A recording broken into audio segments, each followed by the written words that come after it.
In this video, I'll show you how to create a looping bounce effect. Begin by selecting the type tool, add text, and adjust it to your liking. Then expand the settings of the text, click the animate button, select position, then decrease the second position value to -50 or -100. Go into range selector 1 and create a keyframe for offset by clicking on the stopwatch icon.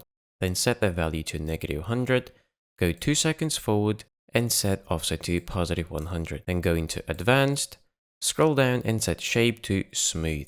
Then scroll back up, select animator 1 and press Ctrl D to duplicate it. Now scroll back down, open animator 2, then go into range selector 1, select these two keyframes of the animator 2 and move them 1 second forward.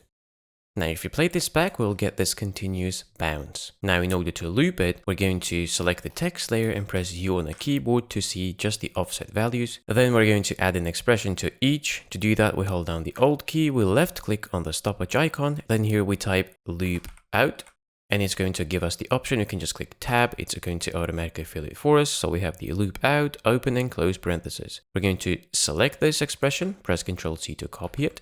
And we're going to add the same one into the other offset value. So hold down the Alt key, left click, Ctrl V to paste, click away, and here we have a continuously looping bounce animation.